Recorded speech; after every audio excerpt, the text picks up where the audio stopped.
Iza zidina palače Topkapi skrivale su se tajne koje nikada nisu smjele izaći na svjetlo dana. Dok je Hurem osvajala srce najmoćnijeg sultana Osmanskog carstva, jedna djevojka navodno je živjela potpuno zaboravljena. Tko je bila tajanstvena Sulejmanova kći o kojoj kroničari gotovo nikada nisu govorili? I zašto su mnogi vjerovali da je Hurem nikada nije prihvatila? Zaboravljena Sulejmanova kći koju Hurem navodno nije prihvatila. U raskošnim hodnicima Osmanskog dvora, iza teških zavjesa, mirisa tamjana i zvuka tihih koraka slugu, skrivale su se priče koje nikada nisu zapisane do kraja. Povijest pamti velike sultane, ratove i osvajanja, ali mnoge sudbine žena ostale su u sjeni. Jedna od najtajanstvenijih priča vezana je uz navodno zaboravljenu kćer sultana Sulejmana Veličanstvenog, djevojku o kojoj se šaptalo, ali koju kroničari gotovo nikada nisu spominjali.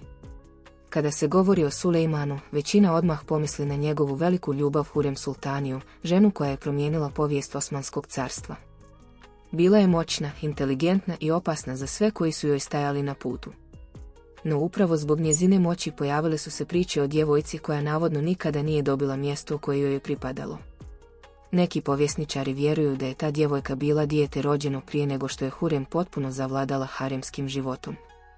Drugi smatraju da je riječ o kćeri koju je rodila jedna od manje poznatih konkubina. Postoje čak i teorije da je dijete bilo bolesno ili slabo, zbog čega je skriveno od očiju javnosti. Na Osmanskom dvoru slabost nije bila dopuštena. Svako dijete sultana predstavljalo je mogućnost za buduće sukobe. Muški nasljednici bili su najveća opasnost jedni drugima, ali ni ženska djeca nisu bila bez značaja. Kćeri sultana često su korištene za političke brakove i stvaranje saveza.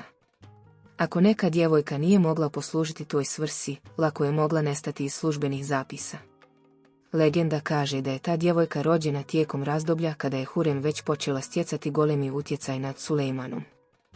Hurem nije bila obična žena iz harema.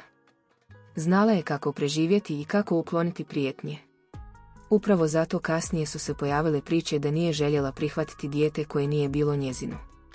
U haremu ništa nije bilo slučajno. Svaki pogled, svaki osmijeh i svaki poklon mogli su značiti nešto mnogo opasnije. Žene su živjele u svijetu intriga gdje je pogrešna riječ mogla značiti kraj života. Ako je neka konkubina rodila dijete koje je moglo izazvati ljubomoru ili poremetiti ravnotežu moći, sudbina tog djeteta postajala je vrlo nesigurna. Priča govori da je djevojka prvih godina života živjela daleko od glavnih odaja palače Topkapi. Umjesto raskoši i svile, navodno je odrastala u mirnijem dijelu dvora, pod brigom starijih sluškinja i učiteljica. Malo ljudi smjelo ju je vidjeti, a još manje govoriti o njoj. Neki zapisi spominju kako je imala izuzetno nježan karakter i veliko zanimanje za umjetnost. Voljela je glazbu, poeziju i vrtove palači. Dok su drugi članovi dinastije bili uključeni u političke igre, ona je navodno sate provodila promatrajući more i pišući stihove koje nitko nije sačuvao. Postoji i priča da je Sulejman znao posjećivati njezine odaje kasno noću, daleko od očiju dvora. Sultan je bio čovjek velikih emocija i često je pisao poeziju. Moguće je da je upravo u toj djevojci vidio dio svoje nježnije strane, onu koju nije mogao pokazivati pred vojskom i vezirima. No moć na Osmanskom dvoru nije dopuštala sentimentalnost. Hurem je postupno postajala najutjecajnija žena carstva.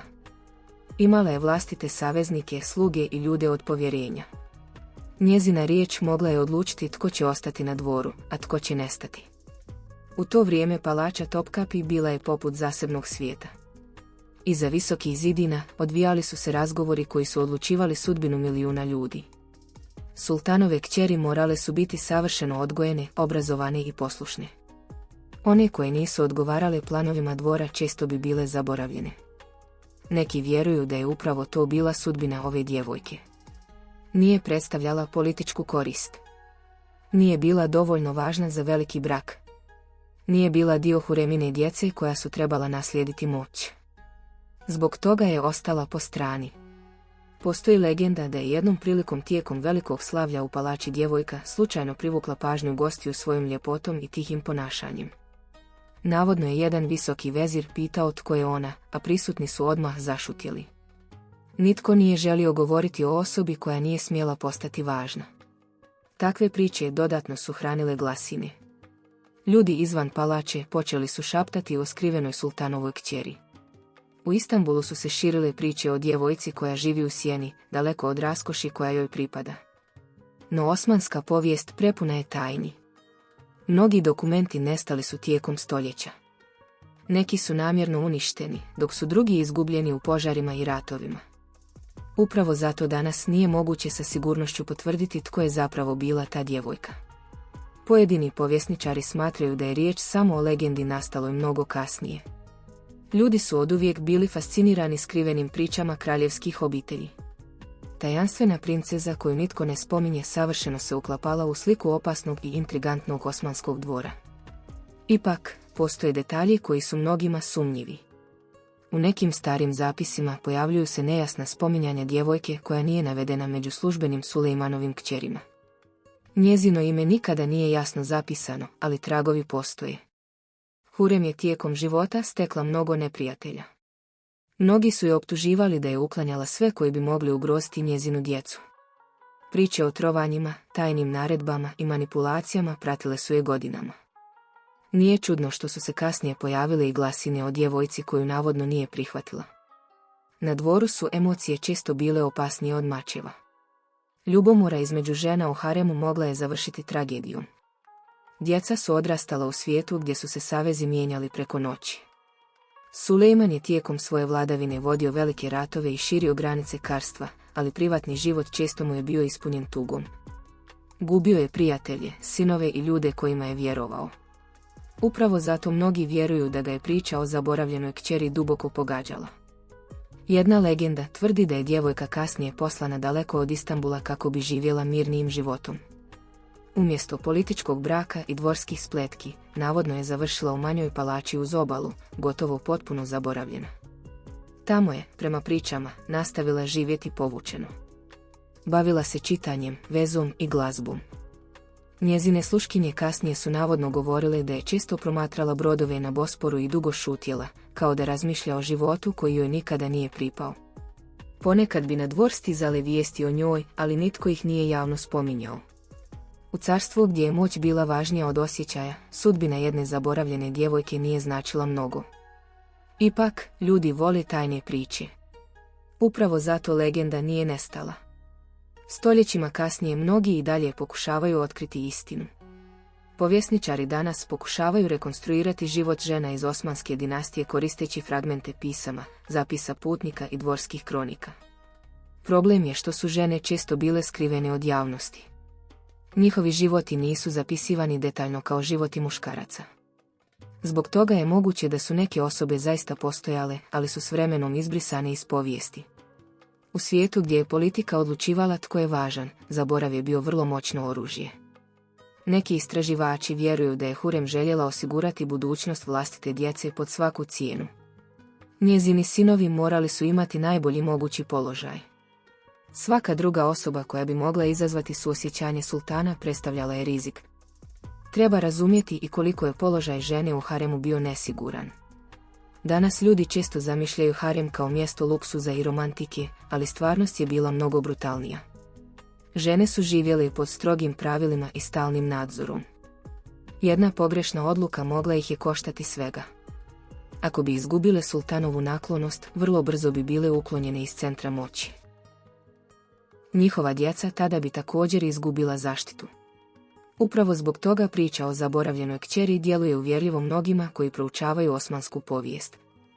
Takve sudbine nisu bile nemoguće. Postoji i zanimljiva teorija da djevojka nije bila potpuno skrivena, već je jednostavno živjela pod drugim imenom. Na taj način mogla je ostati daleko od političkih opasnosti koje su uništile mnoge članove dinastije. Osmanlije su vrlo dobro razumjele koliko opasna može biti borba za vlast. Braća su ubijala braću, sinovi su se okretali protiv očeva, a majke su činile sve kako bi zaštitile vlastitu djecu. U takvom svijetu možda je upravo zaborav bio jedini način preživljavanja. Neki stari europski putnici koji su posjećivali Istanbul zapisali su kako su povremeno slušali priče o mladim ženama iz dinastije koje nikada nisu službeno predstavljene javnosti. Takve glasine dodatno su pojačavale misterij. Naravno, teško je odvojiti istinu od legende. Ljudi su često pretjerivali kada su pričali o Osmanskom dvoru. Priče o tajnim sobama, skrivenim nasljednicima i zabranjenim ljubavima bile su vrlo popularne. Ipak, čak i ako ova djevojka nikada nije postojala onako kako legenda govori, njezina priča simbolizira mnoge žene koje su nestale iz povijesti. One nisu vodile vojsku niti sjedile na prijestolju, ali su živjele živote pune straha, nade i boli. Sultan Sulejman ostao je zapamćen kao jedan od najvećih vladara Osmanskog carstva. Njegovo doba često se naziva zlatnim razdobljem carstva. No iza sjaja i moći skrivale su se osobne tragedije. Njegova ljubav prema Hurem promijenila je pravila dvora. Prije nje sultani se rijetko formalno vezivali uz žene iz harema. Hurem je postala iznimka. Dobila je nevjerojatnu moć i utjecaj. Mnogi su je zbog toga mrzili. Smatrali su da je previše ambiciozna i da koristi osjećaje kako bi kontrolirala sultana. Nakon njezine smrti glasine o njezinim postupcima postale su još veće. Upravo tada počele su se širiti priče o osobama koje su navodno nestale zbog nje. Zaboravljena djevojka bila je jedna od tih priča. Neki tvrde da je djevojka umrla vrlo mlada i da je upravo zbog toga gotovo izbrisana iz zapisa. U osmanskom razdoblju smrtnost djece bila je velika, čak i među bogatima. Ako dijete nije imalo političku važnost, lako je moglo ostati zaboravljeno. Drugi vjeruju da je živjela dugo, ali daleko od centra moći. Prema toj teoriji udala se za niže rangiranog dužnosnika i ostatak života provela mirno, bez velikih ambicija. Postoji čak i romantična legenda da se zaljubila u mladog pjesnika koji je radio u palači. Njihova ljubav navodno nikada nije smjela biti otkrivena jer bi izazvala skandal. Priča kaže da je pjesnik misteriozno nestao nakon što je netko saznao za njihove susrete. Takve priče teško je dokazati, ali upravo one održavaju legendu živom.